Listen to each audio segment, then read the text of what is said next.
Hello everyone, and welcome once again to the Heir's Lair.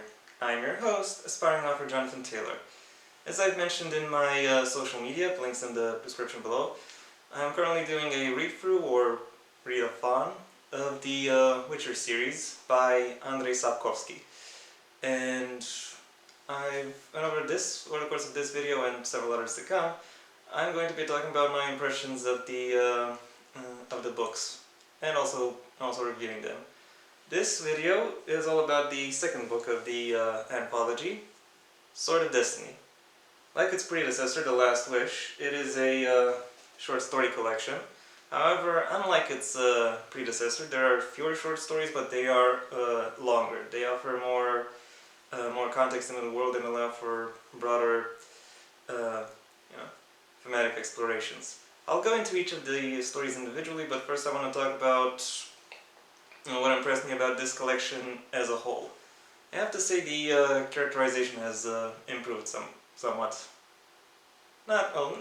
Maybe not necessarily a lot, but quite a bit. Like I said, the stories are longer, so that means, and these extra pages are fully used to provide supplementary context for all the people involved in them. Gives them more to do, and particularly for recurring characters who now get more stuff they can sink their teeth into, and more stuff they can talk up with other people. Specifically, I would like to highlight Dandelion because he's the most improved character from The Last Wish, where he was a pretty stereotypical vulgar jokester, to now he is a more fleshed out, more mature everyman figure. Another thing that has maybe not necessarily improved, but that it has changed for the better, is or that has changed but is still good, is the world building. Because the stories are, and again this comes from the stories themselves being longer, they mostly take place within within the same setting or within the same group, and therefore these settings and groups are explored a bit more in detail. It's not exactly the same naturalistic chaos as the Last Wish. It is more deliberate and more purposeful. It is less like an ecosystem and more like a gear system. It is still pretty good, but for different reasons. Now let's get into the actual stories themselves. The first one, Bounds of Reason, starts a trend that becomes quite notable over the course of this collection. Namely, we see Geralt at the beginning of the story taking care of some separate assignment before he gets into the assignment that forms the bulk of the story. I actually enjoyed this development. I think it helps fill in the details of where he is and and give some hints as to what might happen next, as well as it helps the audience visualize that there is more to the world than what we see, than what we experience. So yeah, good improvement overall, good addition. The bulk of this story, however, concerns a dragon hunt, which Geralt joins, even though he is morally opposed to fighting dragons, and we find out that Yennefer is also involved. This story delves a bit into how into why dragons are important in this world, what would make someone want to pursue dragons, and also we get some motivation and personality clashes between the various members of the hunting party. Overall, a pretty good story to start. The second story, a Shard of Ice, more directly focuses on the relationship between Geralt and Yennefer by placing them into a tense love triangle with an official of a city they happen to live in for a while together, and and we get to explore how Yennefer has changed Geralt's world and his view of himself. It is a bit melodramatic, a bit more melodramatic than I like, but there is a justification given for why that's the case, and I think overall it works pretty well.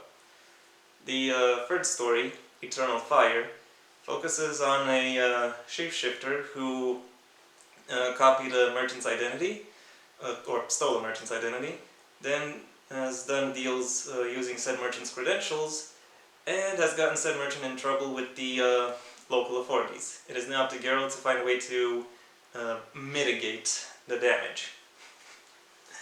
This story is, I have to say, the funniest and most entertaining story in this in this collection. The way all the jokes are built up and the way the stakes escalate is quite charming. It is quite charming and is very amazing to behold. It is very fun to read. The fact that this story also has perhaps one of the best integrations of world building into the narrative that I have ever seen. It is so good you could use it as a teaching material, and I'm not at all exaggerating. The fourth story, The Little Sacrifice, starts off with Geralt having to mitigate, or not mitigate, settle the crush the local duke has with a mermaid, because that's something that can happen. And then he is assigned to figuring out how a crew of pearl divers just disappeared. While he is in town, he acquaints himself with a local troubadour, and they start and the two start in a troublesome, if chaste, relationship. Yeah, this is another story where Geralt's emotional baggage is discussed and sort of brought to the forefront. However, given there is, first of all, the new troubadour, and Dandelion also happens to be there, you get a more nuanced nuanced discussion and exploration of the topic, and that really overall helps the story quite significantly. The fifth story, and the one that gives this collection its title, The Sword of Destiny, ironically isn't actually about any sword. It's rather a discussion about destiny sandwiched within a larger discussion of justice and cruelty. I have to say though, of the 6 stories in this in this collection, this is probably the weakest story. The conflict is pretty well structured, even if still kind of flimsy. But my main problem is that this is a follow-up on a story where Geralt upheld the importance of following destiny, and here he opposes it. So, yeah, don't get me wrong, characters can change their minds, especially recurring characters, but this collection and its predecessor hasn't really given me any reason for why Geralt would change his mind. So, for that reason, I kind of have to say that it is the weakest of the collection. Thankfully, the 6th and final story, Something More, makes up for the failings of the 5th. The basic idea here is that Geralt gets a massive injury after a fight, and while he is recovering, he has wild and vivid fever dreams, and in these fever dreams we explore what kind of doubts and fears he carries with him. And of all the stories, I think this one is the best at exploring what it actually means to be the Witcher, what it means to take on that level of responsibility beyond yourself. And also I have to commend this story for the fact that it is a better exploration of destiny than the than the 5th one, which was actively about it. And it does so by looking into whether or not destiny is unavoidable, i.e. whatever happens is what was always supposed to happen, or preferential, i.e. destiny is something you can run away from, regardless of what consequences may arise. And yeah, I have to say it was that really makes up for it. That really makes it either the best or the second best story in this collection.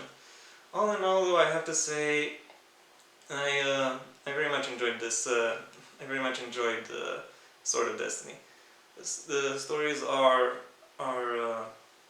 broader, and they touch upon more extensive topics, and they touch upon these topics well, as well as